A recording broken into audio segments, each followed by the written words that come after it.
அனைவருக்கும் தமிழ் வணக்கம். நான் உங்கள் வனசெல்வி அரவிந்தன். சிந்தனைக்காக. ஆன்மீகம் என்பது அறிவுதான், அறிவுதான் ஆன்மீகம். வாழ்க வையகம், வாழ்க வளமுடன். அறிவுதான் ஆன்மீகம் அப்படின்னு ஆணித்தனமா ஒரு உறுதியாக ஒரு முடிவோடு சொல்வதற்கான காரணம், இப்போ உதாரணமாக நாம் ஏதோ ஒரு நம்முடைய செயலால் நம்ம ஏதோ ஒரு துன்பத்தையோ தோல்வியோ அனுபவிச்சிருப்போம், அது கடந்து வந்திருப்போம். ஆனால் இன்றைக்கி நாம் சொல்லுவோம், அன்னைக்கு நான் கொஞ்சம் யோசிச்சிருக்கலாம், அன்னைக்கு இன்னும் கொஞ்சம் யோசிச்சிருக்கலாம், நான் அப்படி அதை மாற்றி செஞ்சுருக்கலாம், முட்டாள்தனம் பண்ணிட்டேன். ஒரு அடிக்கோடிடக்கூடிய ஒரு வார்த்தை, முட்டாள்தனம் பண்ணிட்டேன்.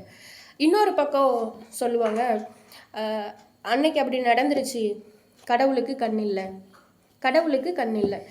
இதுவும் அடிக்கோடிட வேண்டிய ஒரு வார்த்தை. இந்த ரெண்டு வார்த்தையும் பொருத்தி பார்க்குறோம்.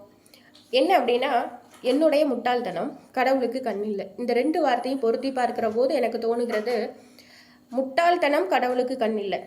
அதற்கான நேர்மறையான வார்த்தைகளை பாருங்க. அறிவு, கடவுள். கடவுள் இருக்கிறான். அப்போ கடவுள் எதுவாக இருக்கிறான்னா அறிவாக இருக்கிறான்.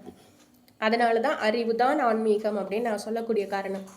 அறிவு இருக்கிறவர்கள் அவர்களுடைய செயல்களில், எண்ணங்களில், சொற்களில் கவனமாக இருக்கிறார்கள், விழிப்புணர்வாக இருக்கிறார்கள். அவர்களுக்கு வெற்றி வந்து கொண்டே இருக்கிறது. இன்னும் சொல்லப்போனால், இந்த அறிவை பற்றி இன்னும் ஒருபடி மேல் சொல்லணுமானா, குரானில் ஒரு வாக்கியம் இருக்குது. நான் உன்னை தண்டிக்க விரும்பினால் உன் சிந்தனைக்கு திரையிட்டு விடுகிறேன். அப்போது நம்மளால் யோசிக்க முடியாத ஒரு சூழல் வருகிறது, தப்பாக யோசிக்கிறோம் அப்படின்னா இறை அருள் நம்மக்கிட்ட இல்லைன்னு அர்த்தம்.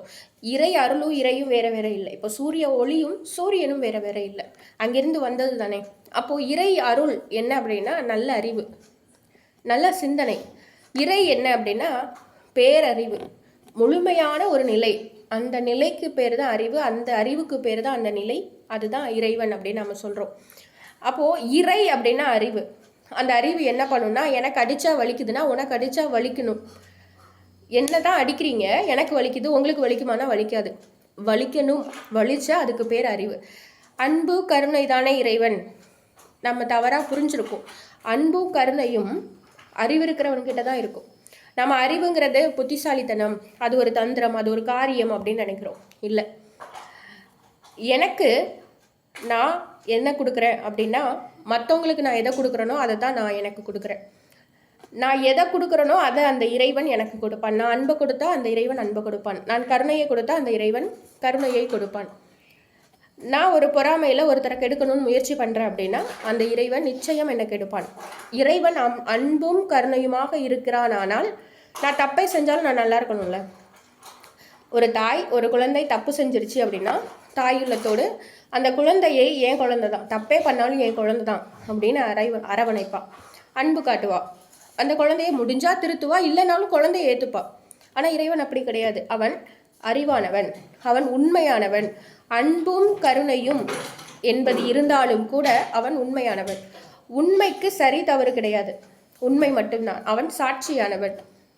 நம்ம இலக்கியங்களில், பக்தி இலக்கியங்கள்லாம் பார்த்தோம் அப்படின்னா, அன்பும் கருணையும் ஆன இறைவன் தான் அசுரர்களை வதம் செய்வதற்காக அவதாரம் செய்கிறான் அப்படின்னு எல்லாம் படிக்கிறோம்.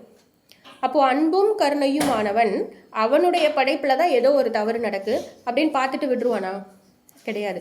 அவன் உண்மையின் சொரூபமானவன். உண்மையின் சொரூபமானவன் என்ன பண்ணுவான் அப்படின்னா, நாம் என்ன செய்கிறோமோ அதை தான் நமக்கு கொடுப்பான்.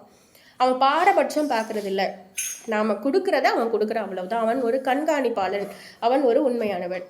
ஆக ஆன்மீகம் என்பது அறிவு. நீ எதை கொடுக்கிறாயோ அது உனக்கு திரும்ப வரும் என்ற கவனம் வேண்டும், விழிப்புணர்வு வேண்டும். ஆழ் மனதில் நல்ல நல்ல சிந்தனைகளையும் அறம் சார்ந்த பண்புகளையும் விதைக்க வேண்டும்.